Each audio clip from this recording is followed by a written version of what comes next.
Okay, I'd like to introduce one of my mentors who didn't know he was a mentor because he has a great podcast called The Survival Podcast. Jack Spirko, tell us what you got. Oh. Well, I want to start out with this.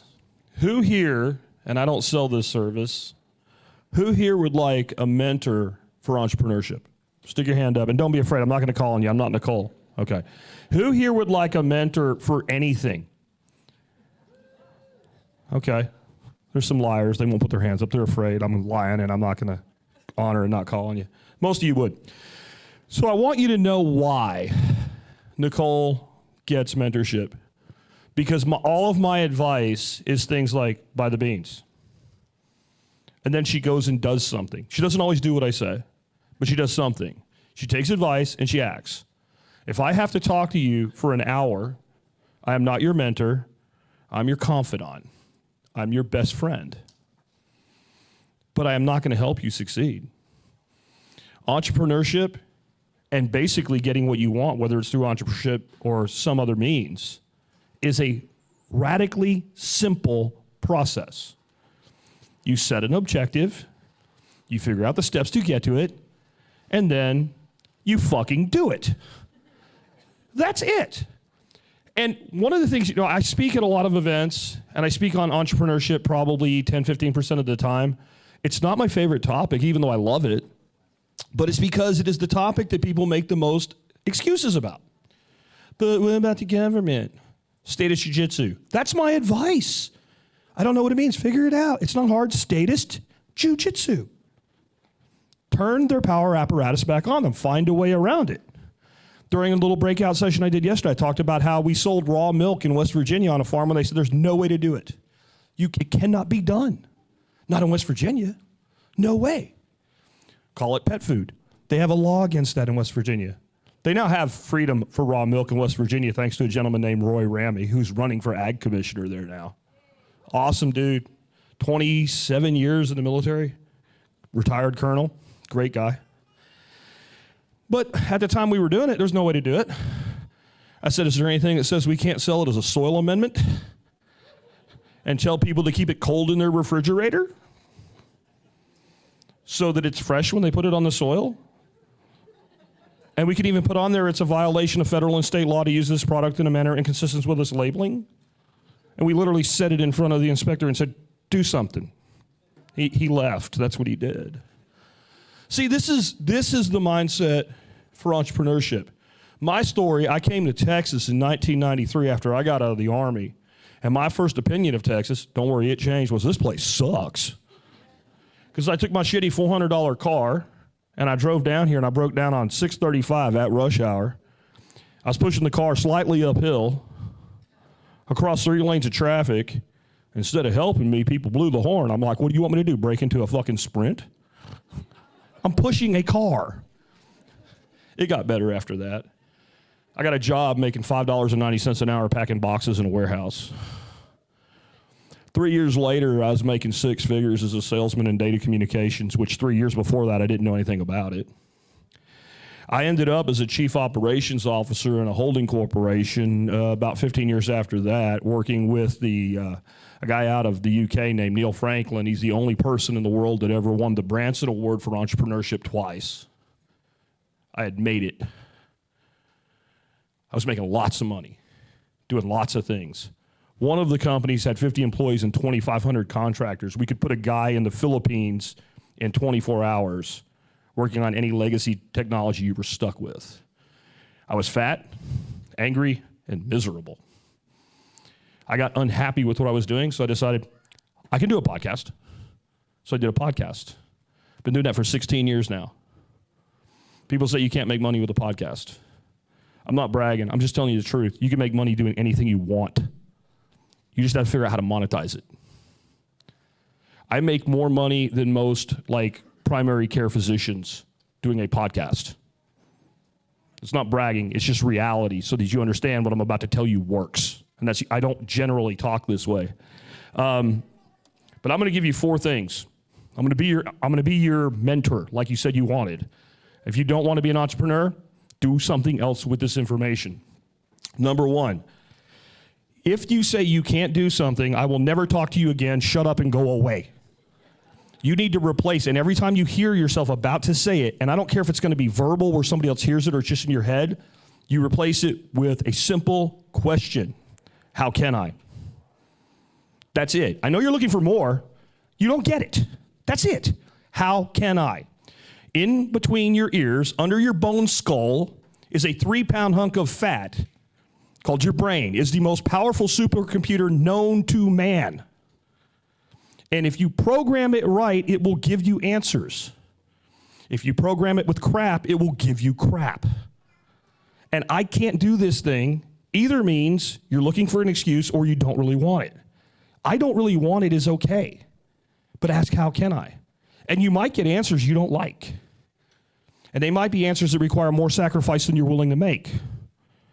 Okay, then you know. Then go find something else you want and say, how can I? Until you find something that when you look at that path, you go, I can not only see myself doing this, I can see myself loving this. I can see myself crushing this. If you haven't found it yet, you're not looking hard enough. If somebody tells me something, like, what do you serve at your workshops? We serve a lot of things, but one night we serve all sausages. I don't like sausage. You haven't tried enough. Do you eat beef? Yeah, here's a beef sausage. Eat that. It's beef. You like jalapenos? This one has jalapenos in it. Keep trying till you find what you're looking for. If you're not moving, you're not trying. Next, I'll give you one word, then I'll explain it. I'm not that much of a dick. Drill bit. Drill bit. Now, anybody that's heard this before, do not be afraid. Please put up your hand. You do not want a drill bit, you want a hole. Anybody ever hear that before? Either that one person in the back. What this means is so many people say, well, I want this thing. I need a drill bit. Well, what are you trying to do? I'm trying to make a hole in a thing. A lot of ways to get a hole. A nail, screw, blowtorch, truck through a wall. What kind of hole are you looking for, and what are you trying to do? This was something I learned from a mentor that I had very early in my life. Stop looking at the problem and start asking what you want the end result to be and how do you get there. The most powerful thing in the world for putting up a wall is the human mind. And I want you to think about this. You dream a dream and you realize you're dreaming, so you know you're dreaming. Anybody ever have the experience like a lucid dream? You see a wall in your dream and you think, oh, this is cool as crap. I'm going to walk through the wall. Can't walk through the wall. Why not? It's your wall. You put it there. If that happens in your dream where you know that wall's fake, what do you think it is in your conscious mind when you think the wall's real? Walls are rules. Rules are made to be broken. Rules are made to be broken. And the smartest thing you can do is learn how to break the rule right in public, to where you can video yourself breaking the rules, send it to the government, and they can't do anything. Like selling milk is a soil amendment.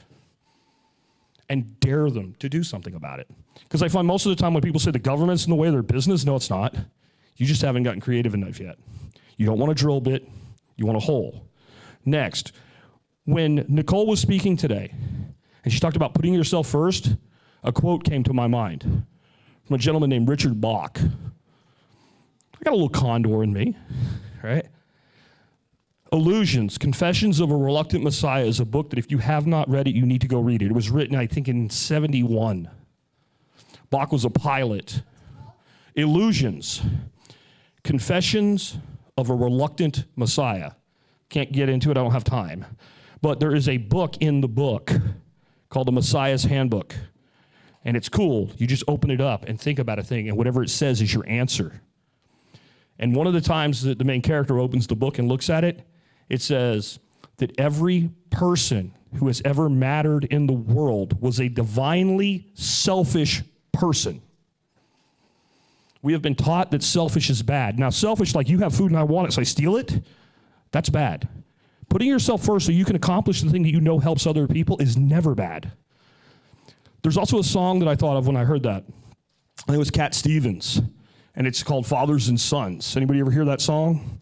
He sings both sides of it. I think it would have been much better if somebody else did the vocal so you really got it, that it was two people.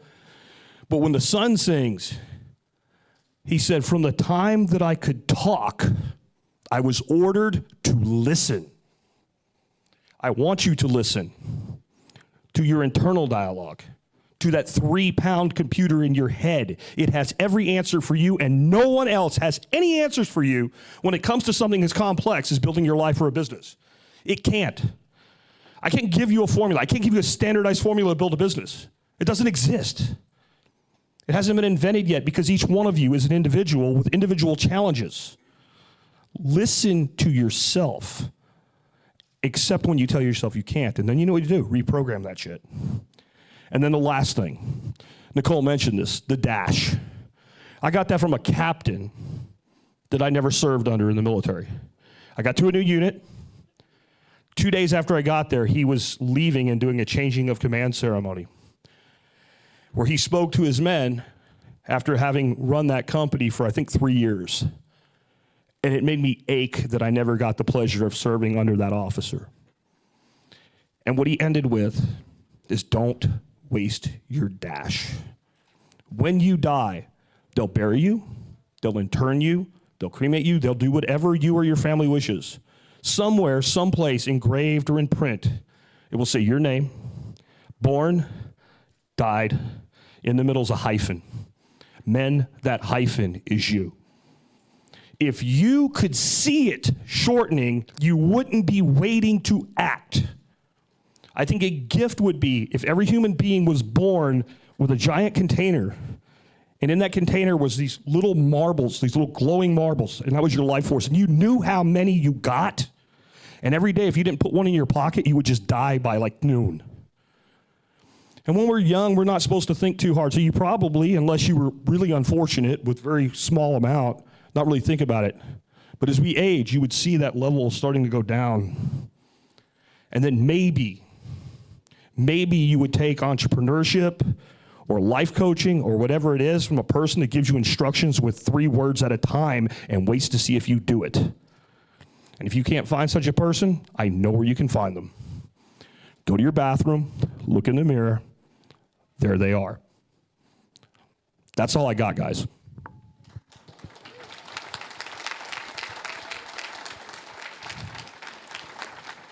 Thank you. We'll pass it down.